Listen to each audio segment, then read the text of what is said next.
अस्सलाम वालेकुम नाज़रीन, साइट में भलीकार आऊँ मैं वहाँ सगर नाजिया मीर। नाज़रीन, ग़ाज़ा पीस बोर्ड जो इफ्ताही इजलास वाशिंगटन में थी रहियो आहे। पाकिस्तान की नुमाइंदगी लाइ शहबाज शरीफ, वज़ीर आज़म ऐं नायब वज़ीर आज़म पढ़ई वज़ीर इसहाक़ डार उते मौजूदु आहिनि। ऐं नाज़रीन ॿुधायो पियो त इजलास जे हवाले सां इजलास खां अॻु बि या इजलास दौरान बि खोड़ आलमी अॻवाननि सां अहम मुलाक़ातुनि जो इम्कान आहे। वज़ीर आज़म शहबाज शरीफ जी अमरीकी सदर डोनाल्ड ट्रम्प सां मुलाक़ात जो बि इम्कान आहे। ऐं इन मौक़े ते जीअं त मुख़्तलिफ़ मुल्कनि जा जेके नाज़रीन अहम अॻवान आहिनि उहे पिणु शरीक थियनि पिया। हिन वक़्त ताईं जेके इतला साम्हूं अचनि पिया त 20 खां वधीक मेंबर मुल्कनि जा जेके नेशनल लीडर्स हूंदा उहे हिन इजलास में शरीक थींदा। हिन इजलास खे वठी करे ॼाणायो पियो वञे त जीअं त हिन जेको बोर्ड जो मक़सदु आहे उहो ग़ाज़ा अंदरि मुस्तक़िल अमुन जो क़ाइमु करणु ऐं उन खां सवाइ ग़ाज़ा जी जेका तबाह हाल पट्टी आहे, जेका जंग में तबाह थी आहे, उन जी नए सिर तामीर जो मक़सदु आहे, जंहिंखे वठी करे ही बोर्ड जो क़यामु थियो। ऐं इन बोर्ड जे जुड़ण खां पोइ हाणे ही इफ्ताही इजलास थिए पियो। ॼाणायो पियो वञे अमरीकी सदर पारां त हिन इजलास दौरान जेके मेंबर मुल्क आहिनि $5 अरब जे फंड जो ऐलान पिणु कंदा। ग़ाज़ा जेको ही पीस प्रोसेस आहे उन हवाले सां ऐं उन सां गॾोगॾु हिकिड़ो एजेंडा जो जेको ॿियो हिकिड़ो नुक़्तो आहे त ग़ाज़ा जे मुस्तक़िल अमुन जे हवाले सां जेको ही पीस प्रोसेस शुरू थियो आहे उन में ग़ाज़ा इस्तेहकाम फोर्स हिकिड़ी इंटरनेशनल इस्तेहकाम फोर्स ठाही पई वञे। ऐं उन हवाले सां हिन वक़्त ताईं जेके मुस्लिम मुल्क आहिनि, ख़ासि करे उन में इंडोनेशिया पारां पंहिंजा जेके फ़ौजी आहिनि उन में शरीक शामिलु करणु या उन जो हिसो थियण जे हवाले सां उन्हनि ख़ातिरी कराई आहे। पर उन खां सवाइ जेके ॿिया मुल्क आहिनि अञा ताईं उन्हनि ख़ातिरी कोन कराई आहे। पाकिस्तान जो फ़ैसिलो छा हूंदो हिन हवाले सां अञा ताईं का तस्दीक थियल ख़बर साम्हूं कोन आई आहे नाज़रीन। ऐं हिन हवाले सां जेका हिन वक़्तु सूरत हाल आहे, अॼु सलामती काउंसिल जे इजलास दौरान बि इसहाक़ डार साहब शिरकत कई आहे उन में। ऐं हुते गुफ़्तगू कंदे उन्हनि चयो आहे त जेको अमरीकी सदर जो जेको अमुन मनसूबो आहे उन में पाकिस्तान शरीक आहे, उनखे सपोर्ट करे थो ऐं इन उमेद सां सपोर्ट करे थो त ग़ाज़ा में मुकमल जेका जंगबंदी हूंदी उहा बि असांखे नज़र ईंदी ऐं मुस्तक़िल अमुन जे हवाले सां हीउ जेको आगाज़ थियो आहे हीउ तमामु अहम साबित थींदो। पर नाज़रीन उन बावजूदि मुख़्तलिफ़ सवाल पैदा थिया आहिनि। जेतोणीकि अॼु इफ्ताही इजलास आहे हिन अमुन बोर्ड जो, पर उन बावजूदि असां ॾिसूं था त इफ्ताह खां अॻु ई हीउ जेको बोर्ड आहे हीउ तकरारी बि नज़र अचे पियो। ख़ुदि जेके अमरीका जा अहम यूरोपी इतिहादी आहिनि उहे हिन इजलास में शरीक असांखे न पिया नज़र अचनि, हिन बोर्ड जो हिसो असांखे न पिया नज़र अचनि। ऐं उन हवाले सां मुख़्तलिफ़ ख़दशनि जो इज़हार थिए पियो त हिन बोर्ड जा जेके हदफ़ आहिनि, जेके मक़सद आहिनि उहे अञा ताईं वाज़े न आहिनि। इहो बि हिकिड़ो ख़दशे जो इज़हार थिए पियो त थी सघे छा इनखे हिकिड़े पैरेलल प्लेटफॉर्म तौरु आंदो पियो वञे यूनाइटेड नेशन्स जे साम्हूं। उन खां सवाइ पाकिस्तान जी जेका मौजूदगी आहे उनखे मुख़्तलिफ़ जेके नाज़रीन तर्जिया निगारनि कीअं पिया ॾिसनि उन ते बि गुफ़्तगू कंदासीं। केतिरी अहम आहे हीअ मौजूदगी पाकिस्तान जी इन फॉरम में ऐं उन हवाले सां जेके ॿिया मुख़्तलिफ़ सवाल पैदा पिया थियनि उन ते बि गुफ़्तगू कबी। ऐं हिकिड़ो नुक़्तो इहो बि साम्हूं अचे पियो त छाकाणि त हिन में सिधे रीत जेके फ़लस्तीनी नुमाइंदगी आहे उहा मौजूदु कोन्हे, त जेको हीउ मुस्तक़िल अमुन वारो जेको हिकिड़ो टारगेट आहे उहो अचीव थी सघंदो, उहो केतिरो चैलेंजिंग हूंदो विदाउट जेके फ़लस्तीनी नुमाइंदा आहिनि उन्हनि जी मौजूदगी खां सवाइ। मुख़्तलिफ़ सवाल जेके आहिनि एक्सपर्ट्स तयारु रखंदासीं ऐं उन खां वधीक सम्झंदासीं त छा थियणु वञे पियो। उन हवाले सां जेका गुफ़्तगू जी कंदासीं पैनल जे लाइ जिन टाइम ॾिनो आहे एक्सपर्ट्स उनजो तारुफ़ असां कराईंदसि। नाज़रीन ॿ सीनियर डिप्लोमेट्स मूंसां गॾु मौजूदु आहिनि। डॉक्टर जमील अहमद ख़ान साहब सीनियर डिप्लोमेट आहिनि, मूंसां गॾु वीडियो लिंक ज़रिए हिन प्रोग्राम जो हिसो आहिनि। ऐं मूंसां गॾु सीनियर डिप्लोमेट आहिनि हसन हबीब साहब, उहे पिणु मौजूदु आहिनि, वीडियो लिंक ज़रिए हिन प्रोग्राम जो हिसो आहिनि। मां ॿिन्ही खे भलीकार ऐं ॿिन्ही जी महिरबानी मां गुफ़्तगू जे लाइ वक़्तु ॾिनो। ऐं जमील साहब मां खां गुफ़्तगू जो आगाज़ कयां थी, छा चवंदो अॼु इफ्ताही इजलास थियणु वञे पियो, इफ्ताही इजलास खे वठी करे खोड़ ख़दशा खोड़ सवाल अञा बि मौजूदु आहिनि। अव्हां कीअं ॾिसो पिया हिनखे? शहबाज शरीफ साहब ऐं इसहाक़ डार साहब उते मौजूदु आहिनि मुल्क जी नुमाइंदगीअ लाइ। मां समाज हिननि खे ब्रेक करे वठूं, हिननि खे जी जमील साहब असांजे नाज़रीन खे बि पहिरियों हिन जो टुकड़ो इहो आहे त इहो बोर्ड ऑफ पीस दुनिया में पहिरें भेरे कोई अहिड़ो इनिशिएटिव वरितो वियो आहे। ॿियो हुनजो टुकड़ो इहो आहे त छा इहो ही बोर्ड ऑफ पीस इंटरनेशनल कानून मूजिबि ठहियो आहे या न। त ही ॿिन्हिनि खे ॾिसी था वठूं त हाणे नंबर 1 त ही बोर्ड ऑफ पीस ठही छो जे रीज़न्स हुनजा खोड़ सारा आहिनि। त तक़रीबन 6 खण सिक्योरिटी काउंसिल जा रेज़ोल्यूशन पास थिया जेॾी महिल जेनोसाइड हले पई गाज़ा में, उन्हनि रेज़ोल्यूशन जो को खड़ तेल न निकितो, रेज़ोल्यूशन को अहिड़ो मज़बूत क़िस्म जो पास न करे सघियासीं उहे, छो जे 2 रेज़ोल्यूशन अहिड़ा हुया जेके यूनाइटेड नेशन्स उनखे वीटो करे यूनाइटेड स्टेट्स यानी अमेरिका उनखे बि जी जमी साहब मुंहिंजो ऐं आवाज़ न पियो पहुचे जी हींअर अचे मां पियो आवाज़ जे तव्हां वटि क्लियर आहे त मां कंटिन्यू कयां हींअर अचे पियो आवाज़ जी जी कंटिन्यू अच्छा करियो ठीकु हा त मां इहो थो चवां त छो जे ॿियो को इन जो हल न पियो निकिरे या अहिड़ो को सबबु ठाहियो वियो त ही बोर्ड ऑफ पीस जेको आहे उन जहिड़े महिल ठाहींदासूं छो जो जेनोसाइड हले थी पई त पाकिस्तान जहिड़ा मुल्क ॿिया 8 मुल्क उन खां अलावा को 30 खण मुल्क उन्हनि सभिनीनि इहो सोचियो त घटि में घटि माण्हुनि जी जान बचायूं गाज़ा में त बोर्ड ऑफ पीस खे हिननि तस्लीम कयो जे तव्हां पुछो त बोर्ड ऑफ पीस छा इंटरनेशनल कानून जे हर पहलू ते पूरो थी उतरे जवाबु आहे न उन में मूंखे बि तव्हां चवंदव त मां हिन में 10-15 इंटरनेशनल कानून मूजिबि इन्हनि ते मां एतिराज़ उथारे थो सघां पर जे मूंखां तव्हां इहो पुछंदव त इन जो ऑल्टरनेट छा आहे त गज़ा जो हल कीअं कयूं त मूं वटि इन वक़्तु ॿियो को जवाबु हुनजो न हुजो हल जो छो जो मां चवंदुसि त सिक्योरिटी काउंसिल ऐं सिक्योरिटी काउंसिल खे हलणु नथा ॾियनि हिन मामले में त हाणे हीउ हिकिड़ो सिलसिलो आयो आहे जंहिंमें को नए अंदाज़ सां मसइले खे हल था करणु चाहिनि सिक्योरिटी काउंसिल में बि सभिनीनि खां मज़बूत मुल्क कहिड़ो आहे अमेरिका सभिनीनि खां मज़बूत सदर कहिड़ो आहे अमेरिका सभिनीनि खां मज़बूत फ़ौज कहिड़ी आहे अमेरिका सभिनीनि खां मज़बूत फ़ौज जो कमांडर इन चीफ केरु आहे डोनाल्ड ट्रंप त जे हू ज़िमो वठे थो पियो त मां या खूनरेज़ी इनखे ख़तमु थो करायां मां रिकंस्ट्रक्शन करायां थो पियो ऐं मां इन्हनि जी गवर्नेंस खे हलाइण लाइ सॼो निज़ाम ठाहे थो ॾियां मां इन लाइ पैसा बि इकठा करे वठंदुसि जेके मेंबर स्टेट्स आहिनि या पंहिंजा पैसा त ही सभु शयूं जे असां गॾाए ॾिसूं त इन वक़्तु मजबूरन असां वटि ॿियो को रस्तो न हो आइडियली त बाबा अक़वाम मुतहदा खे करणु खपे हा आइडियली OIC खे करणु खपे हा आइडियली जेॾी महिल जेनोसाइड हले पियो त OIC जेका आहे उहा सैंक्शन हणी छॾी आहे थियो ते हाणे इहो हिकिड़ो रस्तो असां वटि खड़ते शायदि को निकिरी अचे हिन मां ऐं हाणे रहियो सुवालु ॿियो इन जो हिसो त छा इन जे जेको आहे इहो अक़वाम मुतहदा जो मुतबादल या उन जो ऑल्टरनेट डोनाल्ड ट्रंप चए थो पियो त यस इहो असां गाज़ा कॉन्फ्लिक्ट खां अलावा ॿिया कॉन्फ्लिक्ट बि ॾिसंदासूं ऐं पंहिंजा जेके उन्हनि जा अल्फाज़ आहिनि अखर आहिनि उहे चवनि था त मोस्ट कॉन्सिक्वेंशियल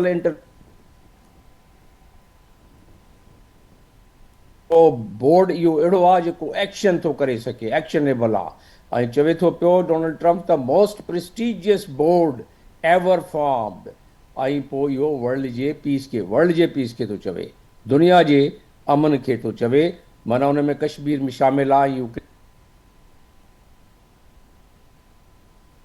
यस इन करे वेस्टर्न कंट्रीज़ जेके आहिनि जिन जो तव्हां तस्करो कयो त उहे एतिरो शामिल न आहिनि हिन में चीन ऐं रशिया जेॾी महिल इहो सिक्योरिटी काउंसिल रेज़ोल्यूशन 2803 पास थिए पियो त उन्हनि अब्सटेन कयो ऐं उन्हनि इन करे अब्सटेन कयो उन्हनि वीटो न कयो चाहिनि था वीटो करे छॾनि हा पर उन्हनि चयो त खणी आज़माए वठूं इहो क़िस्मत पर उन्हनि अब्सटेन इन करे कयो त चीन ऐं रशिया उहे मल्टीलैटरलिज़म ते बिलीव कंदा आहिनि ही अमेरिका पहिरें ॾींहं खां वठी ट्रंप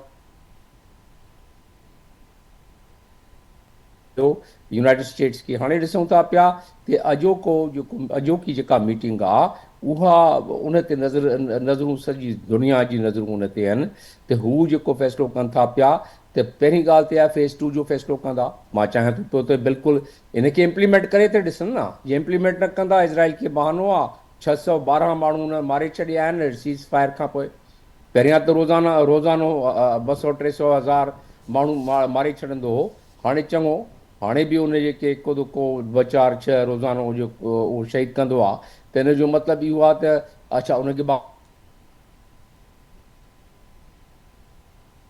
फस्ट फेज़ मुकमल थींदो इन जो गज़ा जो त येलो लाइन ते हलिया वेंदासीं पोइ चवे थो त इज़राइल ते येलो लाइन ते असांखे फायर थो अचे असां ते मज़ामत थिए थी पई असां फायर बैक कयूं था मरनि था पिया फेज़ 2 अॼु जे फ़ैसिलो थियणो ई थियणो आहे मुंहिंजे तजिए मूजिबि फ़ैसिले जो फेज़ 2 जो फ़ैसिलो ऐं इंटरनेशनल स्टेबलाइज़ेशन फोर्स इस्तेहकाम फोर्स जो फ़ैसिलो अॼु थियणो आहे पाकिस्तान खे बि अॼु अनाउंस करिणो पवंदो उते इंडोनेशिया अनाउंस करे छॾियो आहे, ॿियनि अनाउंस करे छॾियो आहे। अॼु उन्हनि खे वज़ाहत पाकिस्तान खे घणो क़दुरु उन ते एतिराज़ आहे। हिकिड़ो एतिराज़, ॿ एतिराज़ आहिनि पाकिस्तान खे त बाबा हीअ जेके बोर्ड ऑफ पीस आहे इनखे मैंडेट आहे त हू फ़लस्तीनियुनि खे पंहिंजी को ॾियनि त प्लेबिसाइड, माना पंहिंजो हक़ु ॾियनि त पंहिंजे हिसाब सां पंहिंजो लीडर चूंडनि ऐं पंहिंजो मुस्तक़बिल जो फ़ैसिलो कनि। त पहिरीं ॻाल्हि इहा, माना स्टेटहुड ऑफ पैलेस्टाइन।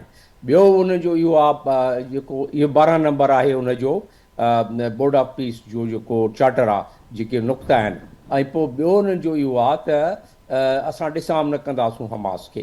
त उन लाइ उन्हनि हिकिड़ो माण्हू अली शाहान खे चीफ करे छॾियो आहे गवर्नेंस जो, ऐं उनजे हेठि पुलिस ठाहिनि था पिया। उन ते कुझु ख़बरूं अचनि थियूं पियूं जेके एतिरी सुठियूं न आहिनि त पुलिस कीअं था ठाहिनि, पर उन पुलिस खे पाकिस्तान मां सम्झां थो पियो हथियार पाकिस्तानी फ़ौज जे साम्हूं करे उहो पाकिस्तान न कंदो, अनाउंस करे छॾियो आहे पाकिस्तान, ऐं करण बि न खपे। ॿी ॻाल्हि इहा त पाकिस्तान फ़ौज खे को उते माण्हू ज़ंजीरनि सां ॿधी ते न रखंदो न। हू ॾिसंदासीं त हिते मैंडेट पूरो नथो थिए त बिस्तरो ॿधी पंहिंजो मोटी ईंदा, ख़तमु ॻाल्हि। त इन करे मां सम्झां थो पियो त अॼु फेज़ 2 जी इम्प्लीमेंटेशन जी ॻाल्हि थी वेंदी। फेज़ 2 इम्प्लीमेंट 3 टियर सिस्टम जेको आहे, स्ट्रक्चर जेको आहे उनजो बोर्ड ऑफ पीस जो, उहो ठही वेंदो। जीअं न ठहियो त 72,000 त शहीद करे छॾिया आहिनि, वरी इहो जेनोसाइड वरी सिलसिलो शुरू थी पवंदो इन में।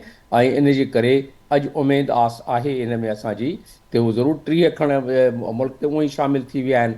ऐं उन में जेके असांजा दोस्त मुल्क आहिनि, असांजे गल्फ कंट्री जा जेके मुल्क जिन्हनि सां असांजो वास्तो रस्तो आहे, जिन्हनि सां असांजी इकानमी आहे, उहे सभु जा सभु इन में शामिलु आहिनि। ऐं पोइ माण्हू उन में एतिराज़ था कनि त पाकिस्तान खे न शामिलु थियण आहे। वॾा वॾा मां ॾिसां थो पियो, उन्हनि खां मां पुछंदो आहियां त को अल्टरनेट ते ॿुधायो, उन्हनि वटि अल्टरनेट न आहे। त इन जे करे थींदो छा आहे दुनिया में ऐं डिप्लोमेसी में, त डिप्लोमेसी जेका आहे डायनामिज़म इन में हूंदी आहे, डायनामिक हूंदी आहे। हालात ऐं वाक़ियात जेके आहिनि उन्हनि खे ॾिसी पोइ माण्हू पंहिंजी पोज़ीशन वठंदो आहे, पंहिंजी पॉलिसी ठाहींदो आहे। पाकिस्तान बि इन वक़्तु हालात ऐं वाक़ियात जेको ॾिठो आहे उन मुताबिक़ पंहिंजी पॉलिसी उन ठाही आहे। ऐं अॼु वियो आहे पाकिस्तान। हाणे उन में छा थो उनजो रिज़ल्ट निकिरे, मां जेको मुंहिंजो अंदाज़ो आहे, जेको मुंहिंजो तजियो आहे, मां ॿुधाए छॾियुमि। इन में हिकिड़ी ॻाल्हि बि तव्हांजे ॿी आख़िरी ॻाल्हि करे वञा त तव्हांजा जेके नाज़रीन आहिनि उन लाइ, ही बोर्ड ऑफ पीस जो स्ट्रक्चर छा आहे, इन जो कीअं, इन जी तरतीब छा आहे। इन जो 3 सिस्टम आहिनि, इन जा 3 लेयर्स आहिनि इन जा। फर्स्ट लेयर या फर्स्ट टियर जंहिंखे चवंदा आहिनि, उहे फर्स्ट टियर इहो आहे त एग्ज़ेक्टिव काउंसिल आहे। एग्ज़ेक्टिव काउंसिल जो उन्होंने हिकिड़ो बल्गारियन एम्बेसडर आहे, उनखे उनजो चीफ ऑफ स्टाफ जंहिंखे चवंदा आहियूं, या उनजो ऑफिस जो इंचार्ज ठाहे छॾियो आहे सेक्रेटेरिएट। पोइ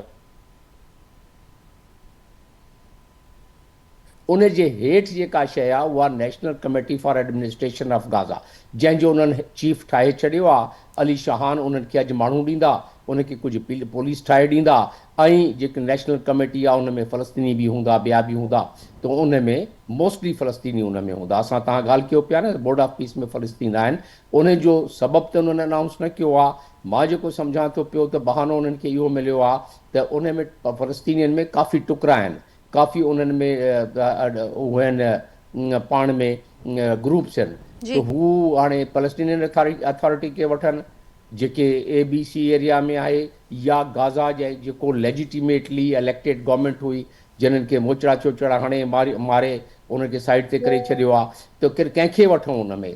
त हीअ बि उन्हनि खे हिकिड़ो एक्सक्यूज़ आहे। ऑब्जेक्टिव इन जो छा आहे? ऑब्जेक्टिव इहो आहे त गवर्नेंस खे रिस्टोर कनि, ऐं उन में गाज़ा में जेको इहा रिकंस्ट्रक्शन आहे उहो शुरू कनि, ऐं अमन पेश कनि। बाक़ी अॻिते तव्हां पुछंदो हुजो। ठीक जमील साहब, हमारी गाल की आज्ञा बनाई थे। हसन हबीब साहब आपकी तरफ आऊँगी। जैसे जमील साहब ने कहा कि एक एक्सक्यूज़ मौजूद है, बहरहाल सबब तो नहीं बताया गया बुनियादी फ़रीक की गैर मौजूदगी का, लेकिन मुख्तलिफ हरूफ का जवाब दिया जा सकता है। लेकिन आप समझते हैं कि बुनियादी फ़रीक की गैर मौजूदगी में किस तरीके से इस अमन अमल को आगे बढ़ाया जा सकता है, ये कितना चैलेंजिंग होगा?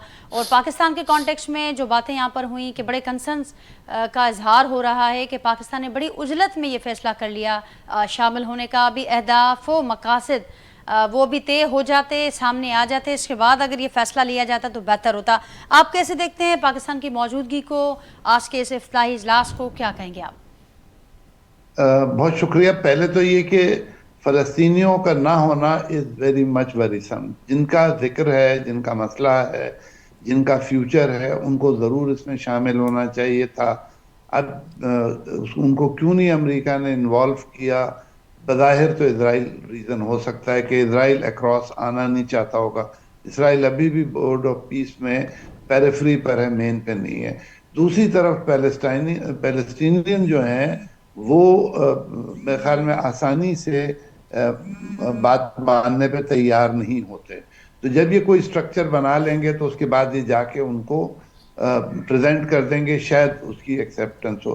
دوسری طرف جو پیلسٹینینز کا غم و غصہ ہے وہ ویسٹ بینک اینیکس ہونے جا رہا ہے. اسرائیل پوری کوشش میں لگا ہوا ہے کہ کسی طرح سے اس کو جو ہے وہ اینیکس کر لے اور وہ اپنے اس میں شامل کر لے. تو یہ جو صورتحال ہے اس میں فلسطینیوں کو انوالو کرنا شاید امریکہ کے لیے اتنا آسان نہ ہوتا, اور اگر وہ آ جاتے تو ان کے لیے مسئلہ ہوتا. ابھی تک جو بورڈ کا اسٹرکچر ہے, جمیل صاحب نے بھی بتایا کہ اس میں انہوں نے پرو امریکن ایلیمنٹ رکھا ہے. جو یورپین تھوڑے سے ڈیفرنٹ آئیڈیاز کے تھے وہ بھی نہیں آئے ہیں, اور مسلمان ملکوں میں بھی وہ ہیں جو سیفلی پرو امریکن کہہ سکتے ہیں. اب جہاں تک اس کا سوال ہے کہ پاکستان نے فیصلہ جلد بازی میں کیا یا دیر میں کیا, تو اس کی ایک وجہ تو یہ نظر آتی ہے کہ پاکستان میں بہت غم و غصہ تھا, جو جنوسائیڈ جاری تھا, اور عوام میں اور گورنمنٹ میں دونوں میں یہ فکر تھی اور یہ خیال تھا کہ اس کو جلد سے جلد ختم کیا جائے. تو پاکستان میرے خیال میں شروع میں ہی سوچ رہا تھا, یا شاید انہوں نے گیس کر لیا تھا کہ کیونکہ یو این ایفیکٹو میکینزم ثابت نہیں ہو رہا تو کیا ہو سکتا ہے. تو دوسرا آپشن یہی تھا کہ امریکہ نے ایک نئی ایلیمنٹ پروڈیوس کیا, بورڈ آف پیس کا کانسیپٹ پروڈیوس کیا کہ اس میں ہم بیٹھ کے جلدی کریں گے. جو یو این کے سسٹمز ہیں وہ اتنے اسپیڈی نہیں ہیں, وہاں فیصلے جو ہیں وہ سلو ہوتے ہیں. اس کو امریکہ نے کچھ کمرشل اور کچھ ایڈمنسٹریٹو اسٹرکچر ایسا دیا ہے کہ اس میں اگر اسرائیل نے گڑبڑ نہیں کی, اب یہ دس از اے ویری بگ کوشچن کہ کیا اسرائیل وہ باتیں مانے گا جو بورڈ آف پیس کہہ رہا ہے. اسرائیل نے تو آلریڈی ویسٹ بینک کو ہڑپ کرنے کے پروسیسز کو تیز کر دیا ہے, اور لگتا یہ ہے کہ بورڈ آف پیس جب اپنی ڈیلیبریشن کر رہا ہوگا تو ہمیں ویسٹ بینک سے بری خبر آ سکتی ہے.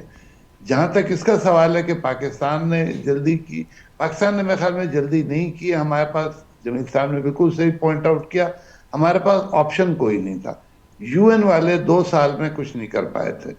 انہوں نے کم از کم بورڈ آف پیس لا کے سیز فائر کے بعد والے پروسیس پہ بات چیت شروع کی ہے, اور اگر یہ سارے ملک کوشش کریں گے تو اسرائیل کے پاس کوئی آپشن نہیں ہوگا کہ وہ اس سے کس طرح سے نکلے. تو ہمارے پاس جو صورتحال ہے وہ دیکھتے ہوئے ہمیں ایک ایکٹیو رول کرنا ہے, ہمیں ایک امید پیدا کرنی. ہمارے رہتے ہوئے کوئی ایسی بات نہیں ہوگی. اور جہاں تک فوج کمٹ کرنے کا سوال ہے تو یہ ایک بہت ٹرکی سوال ہے. انڈونیشیا ریلیٹیولی دور ہے, ریلیٹیولی اسرائیل سے ان کی وہ نیگیٹو ریلیشن شپ نہیں جو ہمارے ہیں. تو شاید انڈونیشیا اور اس طرح کے ملکوں کے لیے یہ پاسبل ہو کہ ان کی فوج آئے اور وہ پروٹیکشن پرووائڈ کرے پیلسٹینینز کو, اور ان کے ہوتے ہوئے پیلسٹینین بھی ڈائریکٹلی کانفلکٹ میں نہیں جائیں گے اسرائیل کے. اب تک تو جیسے فگر ہیں کہ ہر روز 4-5 فلسطینی مارے جا رہے ہیں اور کمپلیٹ امن نہیں ہو پایا. لیکن اسٹیبلائزنگ فورس اگر آ جاتی ہے جلدی تو یہ امید ہے کہ اسرائیل کو یہ موقع نہیں ملے گا کہ وہ بلا وجہ اس کو کریں, کیونکہ ابھی وہ یلو لائن ہی ڈیفائنڈ نہیں. تو آج کی میٹنگ کی سب سے بڑی بات یہ ہوگی کہ وہ ایس او پیز ڈیفائن کریں گے کہ اسٹیبلائزیشن فورس کیا کرے گی, کیسے کرے گی, اور ان کی کیا ان سے امید کی جا رہی ہے, اور کیا ان کو اجازت دی گئی ہے. کیا وہ ویپن کے ساتھ انگیج ہو سکیں گے یا وہ نہیں ہو سکیں گے. جیسے آپ کو بھی یاد ہوگا کہ یو این کی فورسز جو تھیں ایک زمانے تک ویپن کیری نہیں کرتی تھیں, یوز نہیں کرتی تھیں. وہ صرف یو این کا فلیگ شو کرتی تھیں, اپنی شکل دکھاتی تھیں اور کوشش کرتی تھیں कि बेलिजरेंट्स के दरमियान खड़े रहें। अब ये जो स्टेबलाइजेशन फोर्स है मल्टीनेशनल, ये किस हद तक जाती है, उनका मैंडेट क्या दिया जाता है, ये तो आप खबरें आएंगी तो पता चलेगा।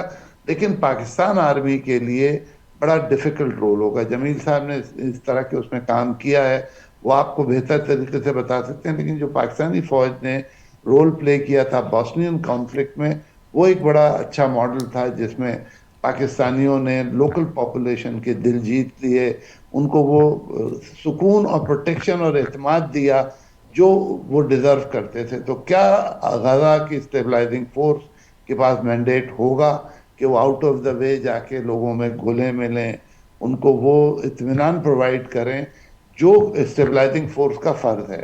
तो ये बहुत बड़ा सवाल है। एसओपीज अभी जनरेट होनी है, मैंडेट्स तय होने हैं, सेक्रेटेरिएट पे भी फैसले होने हैं बहुत सारे।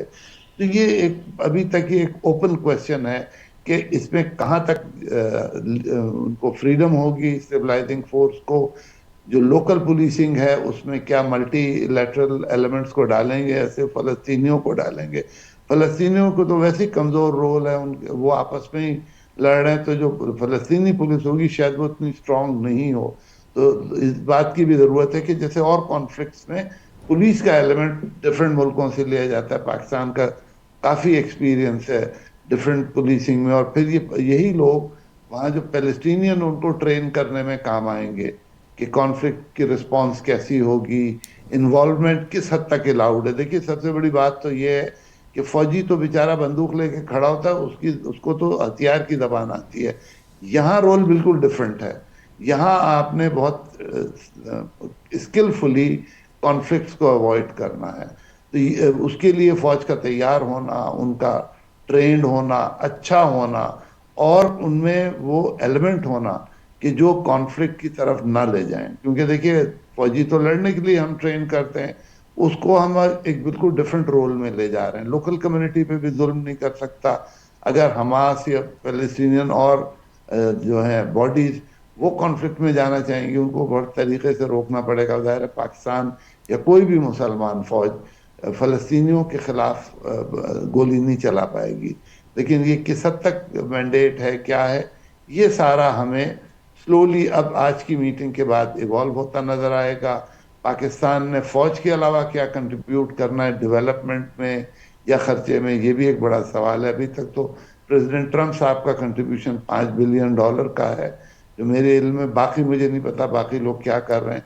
तो हो सकता है आज की मीटिंग में ये तय हो कि और कंट्रीब्यूटर्स कौन है, क्योंकि देखिए lot of money is required. मेरे ख्याल में 50-100 बिलियन तो रिकंस्ट्रक्शन का खर्चा होगा, उसको उसकी मैनेजमेंट का, पीस का। तो ये बहुत हम बड़े उसके खर्चे की तरफ देख रहे हैं।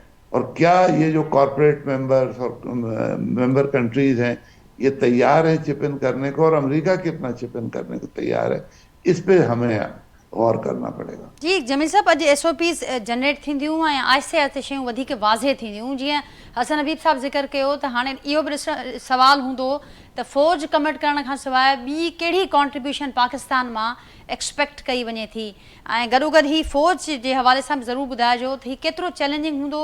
तव्हांखे यादि हूंदो त जॾहिं ही पाकिस्तान पीस बोर्ड में जेतोणीकि उन अमुन मुआहदे जे नतीजे में ई ही पीस बोर्ड ठहियो आहे, पर उन बावजूदि जॾहिं पाकिस्तान पीस बोर्ड में शमूलियत जो बाक़ाइदा ऐलान कयो त उन खां पोइ हिकिड़ी सियासी हलचल असांखे नज़र आई, ऐं कुझु वक़्त खां पोइ उन में असांखे पोइ उहा थधी थींदे नज़र आई। पर हाणे हिकु भेरो ॿीहर ही सवाल तमामु घणो अहम आहे, ऐं उन हवाले सां मार्को रोबियो बि इन हवाले सां इहा ॻाल्हि करे चुको आहे त पाकिस्तान पंहिंजी ख़ातिरी कराए चुको आहे, पर पाकिस्तान पारां अञा ताईं का तरदीद या तस्दीक नाहे साम्हूं आई।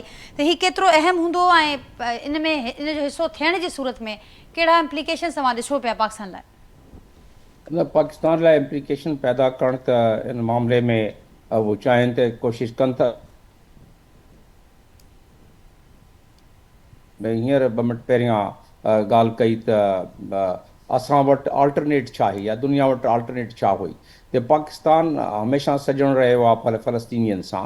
पाकिस्तान जी ऑप्ट कयो आहे बोर्ड ऑफ पीस में त असां वटि 2 मंज़रनामा आहिनि। पहिरियां मंज़रनामा त पाकिस्तान न वञे, उनजा 2 नुक़सान आहिनि। हिकिड़ो त आइसोलेट करे वठे पाण खे, ॿियो जे फ़लस्तीनियन जी टके पैसे जी मदद करे थो सघे त उहो बि न करे सघे। ॿियो ऑप्शन इहो आहे त जॉइन करे टके पैसे जी उहो बि कंदो, ऐं ॿी ॻाल्हि ते आइसोलेट न थींदो पंहिंजे पाण अरब भाइरनि सां जिन्हनि सां असांजो एतिरो वास्तो तालुक़ु आहे, जिन्हनि ते असांजी घणो क़दुरु इकॉनमी हलंदी आहे। ॿई अच्छा, टीं ॻाल्हि त असांजा जेके इन वक़्तु अमेरिका सां रिलेशन आहिनि उहे बि खरी पवंदा, त असां छा एतिरा स्ट्रांग असां ऐं ॿियनि मामलनि में ते असां उहो नुक़सानु बर्दाश्त करे सघूं। इन करे मां सम्झां थो त अंडर द सर्कमस्टांसिस जेके असांजी हालात आहिनि उन हालात मूजिबि इहो ज़रूरी आहे त असां को स्टेप वठूं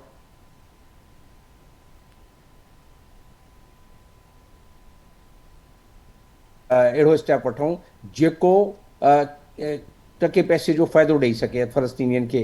हाणे अचूं था पिया त इन जो मैंडेट त ॾिसो, चार्टर त आहे न, चार्टर 20 पॉइंट जा, उन खां अलावा उन्हनि खे 10-12 पॉइंट ॿिया कढिया आहिनि।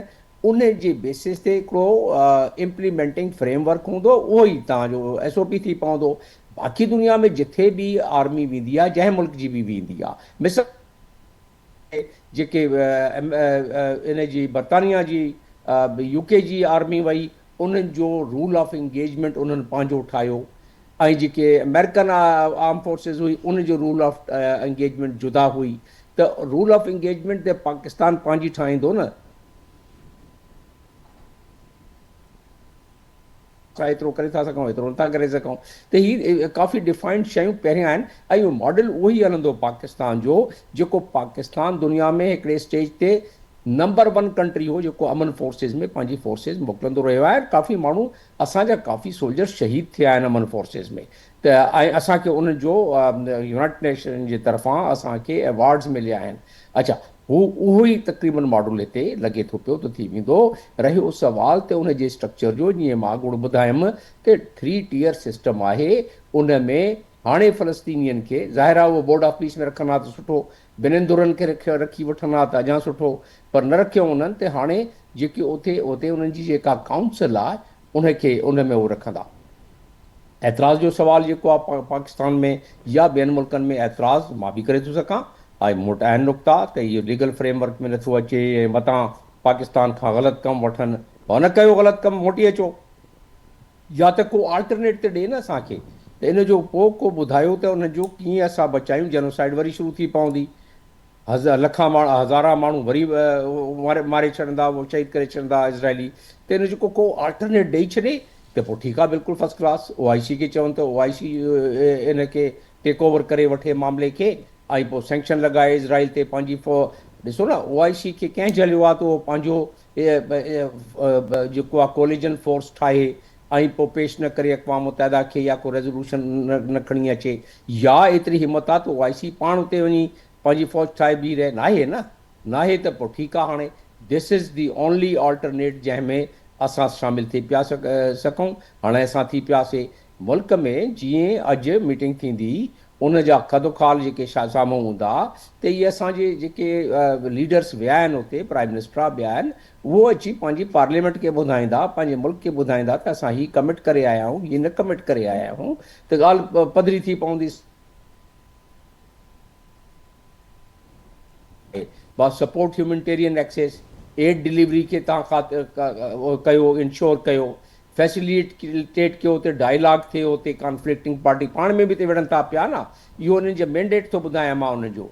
पोइ कंदा कोऑर्डिनेट कयो यूनाइटेड नेशंस जा जेके पार्टनर एजेंसीज़ आहिनि,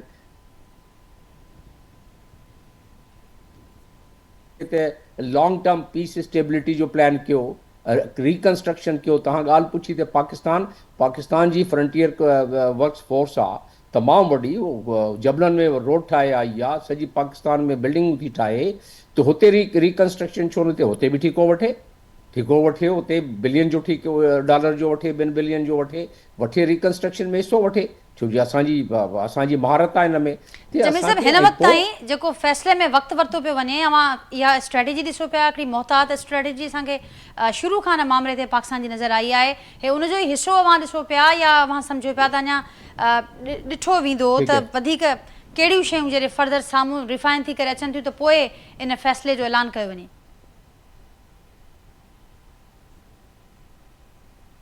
ॾिसंदव ॿिया मुल्क बि कंदा, पाकिस्तान बि करे वठंदो। अॼु फर्स्ट क्लैरिटी थींदी न। अॼु असांजो जेको आहे वज़ीर आज़म शहबाज शरीफ़ अॼु को हिकु ॿ सवाल ते करे सघंदो, पर एतिरो न करे सघंदो उहो, पर ॿ टे सवाल करे कुझु त ऐं ॿिया ॿियनि ॿुधाया उहो ई आहिनि न, त स्टेटहुड ऑफ पैलेस्टाइन ऐं हथियार असांजे साम्हूं असां उन्हनि खां वठंदासीं। ॿ ॻाल्हियूं आहिनि, इहे अॼु क्लियर थी वेंदियूं। इन ॻाल्हि खे क्लियर थी वई त सुभाणे खां वठी तव्हां ॾिसजोसि। ऐं मुंहिंजे पंहिंजे अंदाज़े मूजिबि हफ़्ते ॾेढ ॿिनि में असांखे उते 8 मुल्कनि जी फ़ौज उते बीहंदी, ऐं इन वक़्तु को बि न आहे उते। इज़राइल चवनि था पिया त असां वटि मज़ाहमत थिए थी पई, हाणे उते केरु उते उन्हनि जो शायदि हुजे, केरु ॿुधाए हिते मज़ाहमत थी आहे या न थी आहे। उते फ़ौज बि थी हूंदी, 8 मुल्कनि जी फ़ौज बि थी हूंदी, त इज़राइल जी फ़ौज जेका आहे उहो येलो लाइन छॾे, जेके 53% जेका आहे उहा ऑक्यूपाई करे वेठा आहिनि, येलो लाइन छॾे रेड लाइन ते वेंदा। रेड लाइन माना पंहिंजी बाउंड्री ते वेंदा।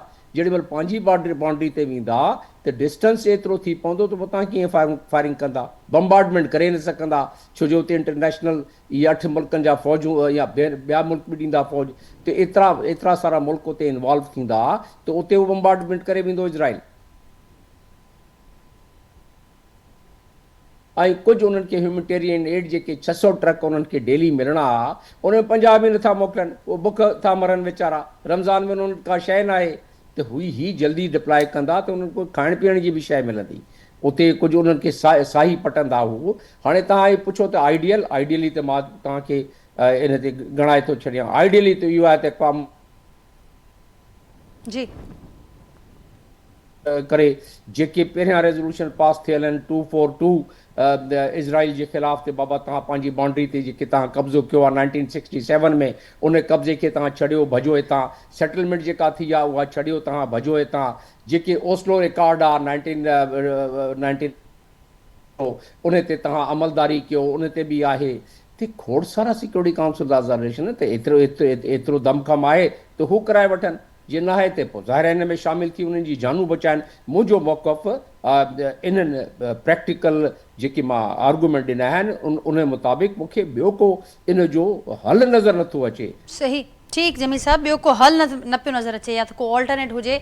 हसन साहब, आप क्या ऐड करेंगे इसमें? जैसे जमील साहब ने कहा कि बड़ी सूरत हाल हम तब्दील होते हुए देखेंगे जब ये SOPs जनरेट होंगे, और ख़ास करके उन्होंने इस फोर्स का भी जिक्र किया कि इस पीस फोर्स के बाद बड़ी सूरत हाल मुख्तलिफ होगी। आपको याद होगा कि अभी इस इफ्तिताई इजलास से कुछ रोज़ कबल ही एक तो फिर से एक अल्टीमेटम दिया गया है हमास को, 60 दिनों के अंदर अगर हथियार नहीं डाले गए तो फिर से एक जंग का वो।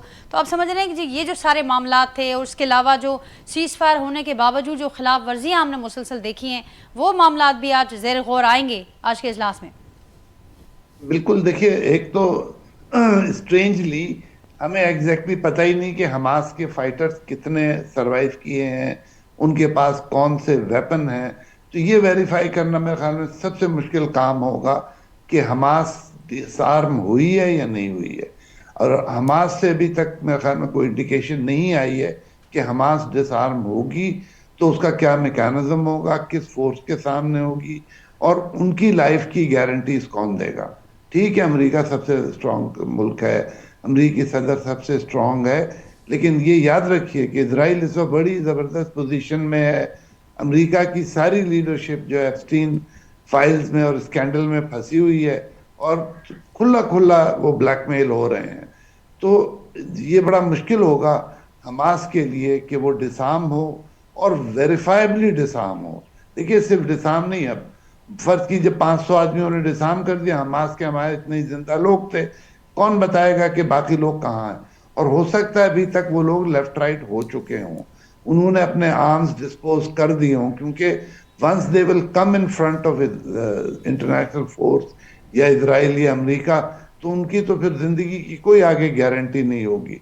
तो उनकी ये सरेंडर करने का मैकेनिज्म बहुत इंपॉर्टेंट है। उसमें ट्रांसपेरेंसी और जो सरेंडर करने वाला है उसकी लाइफ की सिक्योरिटी बहुत ज़रूरी है। और अगर ये होता है तो फिर ये बड़ा कमाल हो जाएगा। लेकिन फिर भी अगर पैलेस्टीनियन ने इस अकॉर्ड को या इस میکینزم کو زیادہ پسند نہیں کیا تو یہ عین ممکن ہے کہ بہت جلدی ایک اور اپرائزنگ ہو جائے. حماس نہیں آئے گی, کسی اور نام سے کوئی فورس آ سکتی ہے. ایک دفعہ قوم کو ہتھیار چلانا اور ہتھیار مقابلہ کرنا آ گیا جی وہ کبھی بھی نہیں ہٹیں گے. تو یہ بڑا ایشو ہے کہ ہم یہ ڈس آرمامنٹ آف حماس جو ہے اس کو کس طرح انشور کریں کہ اسرائیل اور امریکہ اس سے مطمئن ہو جائے. نہیں تو یہ جس طرح ابھی چل رہا ہے کہ ہر 2 دن کے بعد اسرائیل فائرنگ کرے گا. آرٹلری تو شاید یوز نہ کریں انٹرنیشنل فورس کے ہوتے ہوئے, کیونکہ اب وہ اس کی رپورٹنگ میکینزم بھی بہتر ہو جائے گا. یہ 8 ملک رپورٹ کریں گے, امریکہ کو بھی رپورٹ کریں گے, اپنے ملک کو بھی رپورٹ کریں گے. تو یہ رپورٹنگ میں تو اسرائیل اب کی فریڈم تھوڑی سی کم ہوگی, لیکن وہ یہ بہانہ بنا کے کہ حماس جو ہے وہ ڈسارم نہیں ہو رہا. دیکھیے باڈیز نہ واپس کرنے کے الزام میں انہوں نے کافی دن پیس کو گھسیٹا تھا بلا وجہ. حالانکہ آپ یہ دیکھیں کہ کتنا مشکل کام تھا کہ حماس نے ان قیدیوں کی حفاظت کی. ان کے پاس خود کھانے کو نہیں تھا, وہ انڈر کانسٹنٹ تھریٹ تھے, لیکن انہوں نے ان سب کی حفاظت کی. اور سب سے اچھی بات یہ حماس کے فیور میں جاتی ہے کہ کسی پرزنر نے یہ نہیں کہا کہ اس کے ساتھ کوئی زیادتی ہوئی ہے, فزیکل یا وربل. تو یہ دیکھتے ہوئے اسرائیل کے اوپر بہت پریشر ہے, اور وہ ہو سکتا ہے کہ حماس کا جو میکینزم ہے ڈس آرمامنٹ کا, اس پہ بلا وجہ اعتراض کریں, بلا وجہ اس کو نہ مانیں, اور اپنا یہ جو وہ ہے سلسلہ بلا وجہ فائرنگ کا, بلا وجہ آرٹلری شیلنگ کا, یہ جاری رکھیں. جی جمیل صاحب छा चवंदो त प्रेशर जो बि ज़िक्र कयो ख़तमु थियण वारो आहे. हा ख़तमु थियण वारो आहे. इन में मां ॿुधाए छॾियां त ॻाल्हि जेका 20 पॉइंट्स आहिनि उन में पॉइंट नंबर 4 आहे त डीमिलिटराइज़ेशन हमास खे कीअं कबी. उन में लिखियो आहे त वेपन्स जेके उहो ॾींदा, इंटरनल नेटवर्क जो ज़िक्र उन्होंने कयो आहे, फ्यूचर सिक्योरिटी थ्रेट था ख़तमु थिए. रहियो सुवाल ते हमास जे मेंबर जी गारंटी केरु ॾींदो. 20 पॉइंट्स में ॾिनल आहे, पाकिस्तान मेंबर आहे, ॿिया मुल्क मेंबर आहिनि, उहे 20 पॉइंट्स की अमलदारी कराईंदा. इन 5 नंबर पॉइंट ते ॾिनल आहे जेके 20 पॉइंट्स जा जेके आहिनि न इहे बोर्ड ऑफ पीस जो चार्टर, उन में नंबर 5 जेको पॉइंट आहे उन ते लिखियलु आहे एमनिस्टी. एमनिस्टी में लिखियलु आहे त हमास मेंबर जेके डिसाम कंदा पाण खे या उनखे पी माना जेको उते रहण था पिया चाहिनि, अंडरटेकिंग ॾींदा त असां पीसफुल उते रहंदासूं, उन्हनि खे एमनिस्टी मिलंदी. ऐं उन्हनि खे अलाउ कयो वेंदो, जेके चाहींदा कि गाज़ा छॾनि त उन्हनि खे अलाउ कयो वेंदो तव्हां छॾे वञो गाज़ा. त उनजी गारंटी केरु ॾींदो? ज़ाहिर आहे बोर्ड ऑफ पीस. ऐं उनजे बोर्ड ऑफ पीस जी इम्प्लीमेंटिंग आर्म कहिड़ो आहे? उनजो इंटरनेशनल स्टेबलाइज़ेशन. काफ़ी लॉजिकल ऐं सीक्वेंस वे में इहे विया आहिनि. ऐं उन लिहाज़ सां मां सम्झां थो पियो त इनखे this could be given a trial if we do not trial करे ॾिसूं. पोइ जेको जेनोसाइड बाद में थियणो हूंदो असां हलिया ईंदासूं. जे इज़राइल कंदो जेनोसाइड दुनिया ॾिसंदी जीअं पिया ॾिसे पई. फ़िलहाल त जेके इहे मुल्क उते हूंदा, थोरी घणी चङी भली ठापुर उते हूंदी, अदरवाइज़ इहो एतिरो सवलो न हूंदो इज़राइल लाइ त उहो कुझु कनि. त बहरहाल अंडर द गिवन सर्कमस्टांसिस वक़्तु अरिड़ाओ आहे. स्टांसिस ॿियो को हल सुझे ई नथो पियो. जे हुजे हा त ज़रूरु अञा ताईं 57 ममालिक आहिनि इन जा, इस्लामिक कंट्रीज़ ऐं OIC जा मेंबर, कुझु न कुझु अॻिते कुझु पेश कनि. 4 सरबराहनि जी इन्हनि मीटिंग कॉल कई आहे. टके जो को खड़ते न निकितो आहे. हमेशह खां अलावा छा करे सघिया आहिनि OIC वारा. त पोइ हाणे इहो प्लेटफॉर्म आहे. इन में ॾिसूं. उमेदु आहे कुझु, उन उमेद खे ॾिसी था वठूं. जे उमेद टुटंदी वरी जेनोसाइड शुरू थी पवंदो. न त एतिरो त असां में त दमख़म न आहे त इसराइल खे वञी मोचड़ा हणी अचूं. तव्हांजे नाज़रीन लाइ थोरो सिंपल वे में मां समझाइण जी कोशिशि. ठीक जमील साहब, thank you so much. Final comment Hasan Habib साहब आपसे लूँगी मैं. जो जमील साहब ने कहा कि अब जो दूसरे आइडियली जिन प्लेटफॉर्म्स का जिक्र होता रहा है उनको भी देख लिया, अब आजमा कर देख लेते हैं इस नए फोरम को, फिर देखते हैं कि इसके साथ जो उम्मीदें जुड़ी हुई हैं उसका क्या रिजल्ट निकलता है. साथ साथ ये भी कहा जा रहा है कि इसी फोरम के इजलास के साइडलाइन पर कुछ मुलाकातें भी एक्सपेक्टेड हैं. अमेरिकी सदर ट्रंप से वज़ीर आज़म शहबाज शरीफ साहब की और दूसरे जो वहाँ पर आलमी रहनुमा मौजूद हैं उनके साथ भी मुलाकातों का इम्कान है. उनको आप कैसे देखते हैं, क्या कहेंगे आप? देखिए ये बात किसी हद तक बिल्कुल ठीक है जमील साहब जो कह रहे हैं کہ ہمیں اس میکینزم کو بھی ٹرائی کر کے دیکھ لینا چاہیے.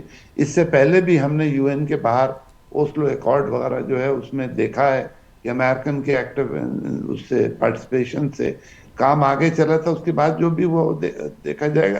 لیکن اس وقت پہ یہ جو اجلاس ہو رہا ہے امریکہ میں اور یہ جو ملاقاتیں ہو رہی ہیں یہ according to board of peace کام کریں گے, اور امید یہ ہے کہ فلسطینیوں کی زندگی تھوڑی بہتر ہوگی. تھوڑے اس میں رکھنے آئیں گے, جیسے میں نے بھی کہا تھا کہ اسرائیل کو منانا سمجھانا تھوڑا سا مشکل ہے اس وقت, وہ بہت پاور اس میں ہے. اور ایک ایلیمنٹ جس کا ہم نے ذکر نہیں کیا وہ ایران کا ایلیمنٹ ہے. ایک طرف تو بورڈ آف پیس چل رہا ہے, دوسری طرف امریکی بیڑا جو مڈل ایسٹ میں آ رہا ہے. یہ بیڑا صرف ایران ہی نہیں ہو سکتا ہے اور جگہوں پہ بھی پریشرائز کرنے کے لیے استعمال ہو. تو اس وقت بڑی فریجائل اور بڑی ڈیفیکلٹ سچویشن میں ہم ہیں, اور ہمیں امید کرنی چاہیے کہ کوئی اچھا رزلٹ نکلے, کیونکہ بیچارے فلسطینیوں نے بہت طویل عرصے سے سفر کیا ہوا ہے, اور اگر ہمارے تھوڑے سے کنٹریبیوشن سے ان کی زندگی بہتر ہوتی ہے تو میرے خیال میں پاکستان کے لیے بہت اچھا ہوگا. بہت شکریہ حسن حبیب صاحب, ڈاکٹر جمیل احمد خان صاحب. ناظرین اساں ساں گॾु موجود ہوا ॿई سینئر ایکسپرट्स, ॿई सीनियर डिप्लोमेट्स जिन जी गुफ़्तगू मां ॿुधी, तजियो मां ॿुधो. ऐं हिकु अहिड़ो वक़्तु जॾहिं गाज़ा पीस बोर्ड जो इफ़्ताही इजलास थिए पियो, उन ई वक़्तु अमेरिकी मीडिया अहिड़ो ऐलान करे पियो त हिन ई वीकेंड ते अमेरिका पारां ईरान मथां को हमिलो थी सघे थो, ऐं उहो हमिलो हाणे अमेरिका कंदो न कंदो उन हवाले सां बि सॼा मामला डिस्कशन में आहिनि. जीअं ॿेड़े जो बि ज़िक्र कयो हसन हबीब साहब प्रोग्राम जे आख़िर में, त हाणे ॾिसूं त हिकिड़ो वक़्तु हिकु पासे अमुन आणण जूं कोशिशूं ऐं ॿिए पासे जंग जूं जेके मामला आहिनि, जंग जूं जेके अॻरायूं आहिनि या तयारियूं आहिनि, उहे मामला असांखे नज़र अचनि पिया. ऐं ज़ाहिर आहे पाकिस्तान जे हवाले सां तमामु घणो हिकिड़ो सफ़ारती लिहाज़ खां हिकिड़ो वॾो मैदान, हिकिड़ो चैलेंज बि आहे, ऐं हिकिड़ी तमामु घणी अहम सूरत हाल आहे. त अॼु जेका सूरत हाल थींदी, इजलास दौरान जेके फ़ैसिला थींदा, जेके शयूं क्लियर थींदियूं, उन सां वधीक वाज़े थींदो त कहिड़ा जेके मेंबर मुल्क आहिनि उन मां कहिड़ियूं उमेदूं आहिनि हिन गाज़ा पीस बोर्ड मां, हुननि खे कहिड़ा इख्तियार मिलंदा, पाकिस्तान जी जेका मौजूदगी आहे उहा केतिरी अहम आहे, ऐं गॾोगॾु पाकिस्तान जा जेके फ़ैसिला हूंदा उन जा कहिड़ा असर हूंदा, उन ते नाज़रीन एक्सपर्ट जो तजियो मां ॿुधो. पंहिंजे फीडबैक असांखे ज़रूरु आगाह कजो. वरी सुभाणे असां मुलाक़ात थींदी सेम टाइम ते नए मौज़ू ऐं महिमाननि सां गॾु. तेसिताईं ॾींदा इजाज़त. अल्लाह हाफ़िज़.